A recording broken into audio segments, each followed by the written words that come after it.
What's up, ladies and gentlemen? This is the Goof, and I'm getting really tired of corporate,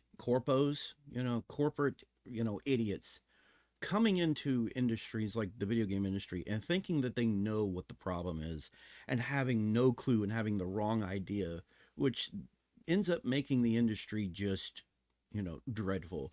They drag the industry down because they think they have to chase trends, basically, and it's getting out of hand. The video game quote. This is from whoa, WCCFTECH.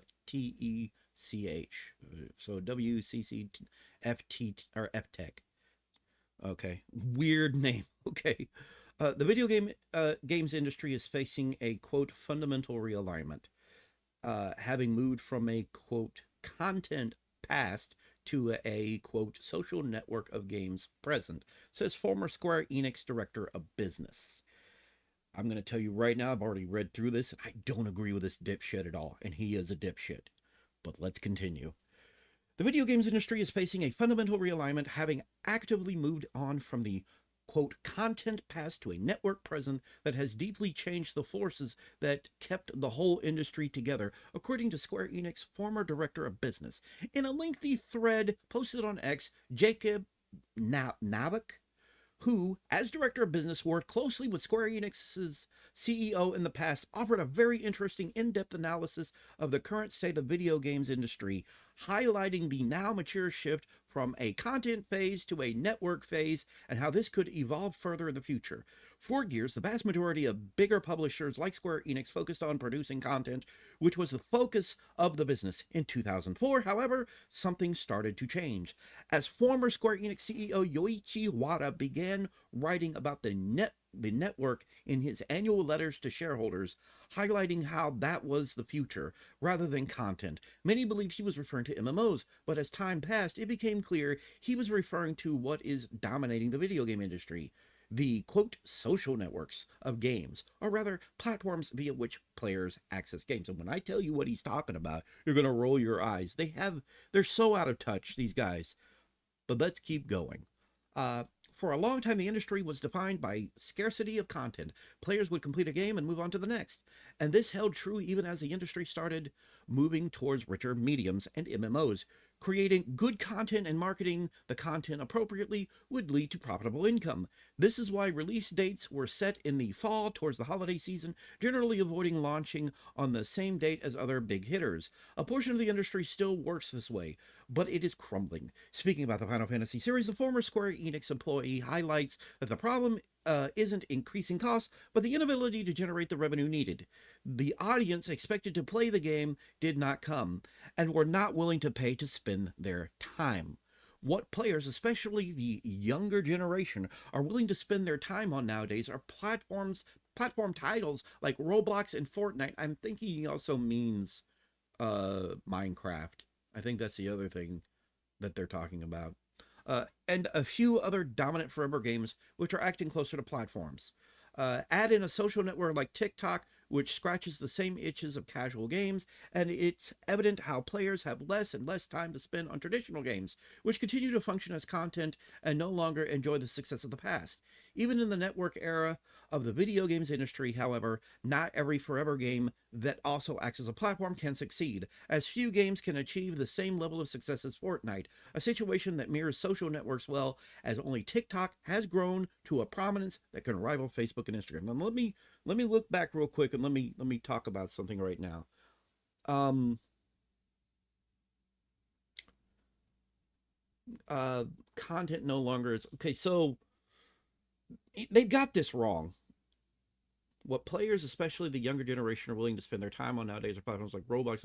That's but there can only be one Roblox, there can only be one Fortnite. You can't chase a unicorn like this. You can't keep chasing this. It doesn't work.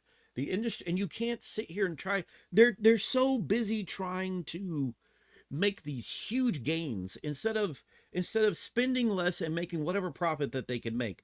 Here's what I think, and I'm going to go ahead and read the rest of this, and then I'll give my thoughts, because this is something that kind of got my gears going, and then they started to grind. But I'm like, this guy's full of shit.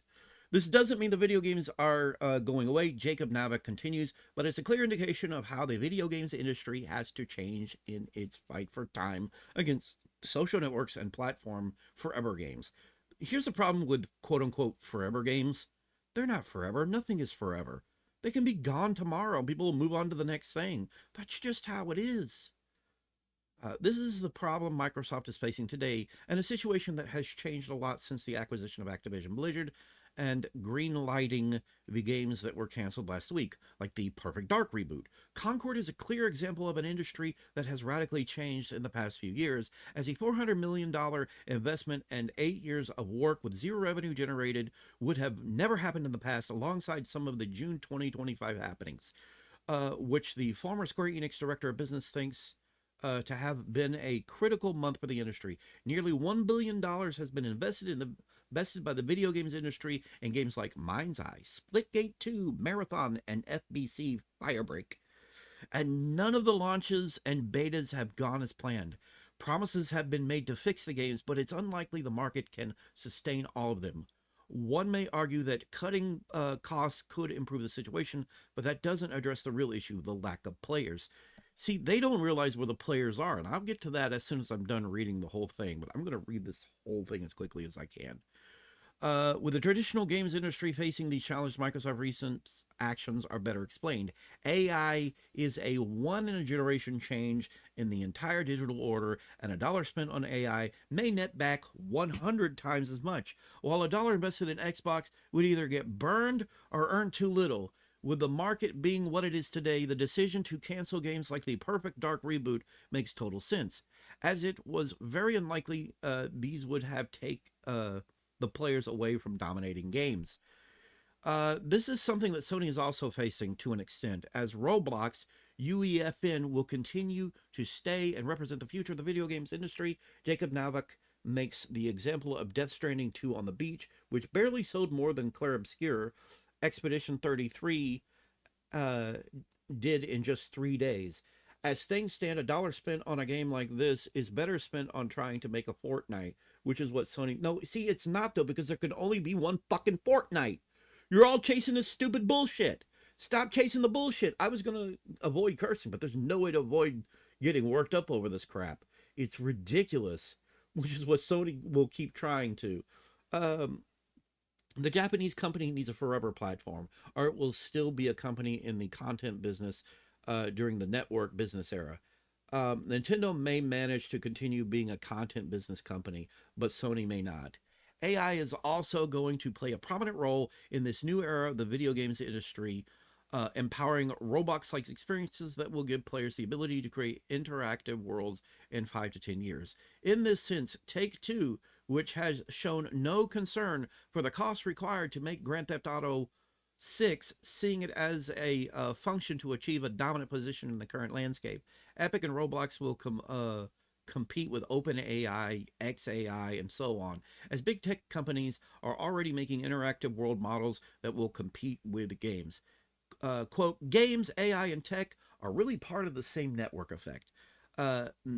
Metcalfe's law, I don't know, I can't even, Metcalfe's, I don't even pronounce that law, states that the value of a network is proportional to the, I hate how they slanted everything, I could have read this easier, to the square of numbers of its users. In other words, the platforms with the most creators and players generate the most value.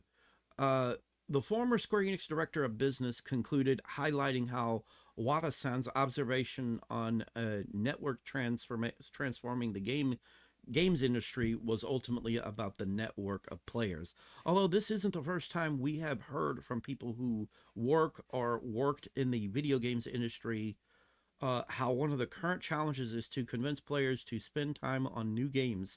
The analysis by Square Enix former director of business has explained a more complex picture that highlights well how traditional games will have a harder time finding success in the future. The industry, however, is unpredictable, so it will be very interesting to see if these predictions will end up being correct in the coming years. So, wow, that's a big read. I spent like 9 minutes on that. Okay, so here's the problem, and here's what they don't get. there is an oversaturation right now. There is a huge oversaturation of games, right? And that's because we have indie developers jumping into the fray, and they're making some great experiences. Ruffy in the Riverside is a good example. It's a great platformer. I highly suggest it. You should play it. I really, really think you should play Ruffy in the Riverside if you haven't. That game didn't take that many years to develop. It didn't. It didn't take that much money to develop, and from what I understand, it's doing pretty well. I might be wrong, but I think it's doing pretty well.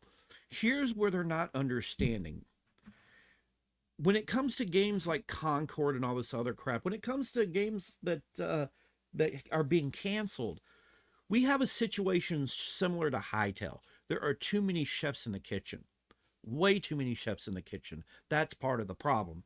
Too many chefs in the kitchen, and too much overbearing. There's mismanagement, number one, mismanagement and overbearing corporate overlords. So people like this guy are the problem. The people who are sinking the money into things are the problem. And I don't agree with this shit about AI. Fuck AI and fuck the oh god, fuck the industry for thinking that this is the way to go. AI is not the way to go. AI needs to go the way of the dodo. We need more people who are creative, but we don't need more people who are creative. When I say we don't, I mean there are games that have hundreds of people who are developing it, tons of people behind the scene, way more than there needs to be. And games are being created too big. A game doesn't have to be that big. And I think that's where the problem is. So they need to spend less. That's why they're firing so many people, really. And that's sad. And I hate seeing people lose their job, but that's part of the problem. They have development teams that are too huge. And among them, I'm not saying they all do this. Hear me very carefully. Hear me very carefully. I'm not saying everyone who's on a development team does this, but there are the ones who drag their feet intentionally to get a bigger paycheck. All right? You have too big a team, you have mismanagement, you have too many funds pouring into games that are going to be way too big than they have to be. People just want fun experiences. I see a future where indie developers are what hold the industry together. Indie developers are what are going to make this industry great. I'm avoiding saying great again, even though I just kind of said it. But you know what I'm trying to say. Make the gaming industry great again. Do you know how to make the gaming industry great again? Get these corpo idiots out of the way. So I think also a part of the problem is you have these corporate overlords who are pushing too much on the developers what they want to see made because of statistics that they think of. And like I said, there can only be one. There can only be one freaking Fortnite. There can only be one Roblox. There can only be one Minecraft, really. I mean, I'm just baffled that there's guys like this who don't understand this. You sink too much money into groups of people that are too big, trying to make games that are overbloated. AAA is unsustainable. It's not that content is unsustainable or a game to game release is unsustainable. It's just the fact that these games take so much to develop. All right. And a lot of them are just trying to chase a lightning in a bottle or a unicorn or however you want to say it. This isn't going to work. This isn't how it works. This is not the way it should go. This is not the way it should be. And it's going to just get worse for these corpos. Listen, if you're a person in the industry who's just on the business side of things and not on the creative side, which by the way, let people cook. That's the other problem. Stop hiring too many people. You don't need that many people. Stop trying to chase AAA. AAA is no longer sustainable. It's just not. The games are too big, too overbloated. People just want new fun experiences, new stories and so on and so forth. You can spend less money on smaller projects and then output a profit over what you spent to create the game, and that's all you got to do. That's it. Of course, you got to spend a little time with marketing, of course, but that's all you do. I have a theory that marketing ends up being part of the cost. Kind of like with the movie industry. I feel like marketing is partly why games are so expensive. The marketing itself is a problem. You know, it costs a lot to market a game, and I feel like that's the other issue. That is the other issue. But tell me what your thoughts are in the comments section. I am actually genuinely curious. I just think that the industry is overbloated. I think there's too many chefs in the kitchen. I think creative types can't be creative. I think there's too much of an overbearing of telling people what to make. I think also when he mentioned Death Stranding 2 or On the Beach or whatever, that is only going to appeal to a niche audience. That's the problem. That's the problem. Not everybody wants to play this weird realistic game that oh god, what is his name? You know who made it. I'm not gonna sit here and look up his name, but you're not everybody's gonna want to play his weird games. They don't look very fun to me. No offense to him, but it doesn't look fun. I'm not sorry, but it doesn't look fun. Not sorry, it doesn't look fun. It doesn't. It looks not fun. It looks not fun at all. This is the Goof. Rate, comment, subscribe, and I will see you in the next video.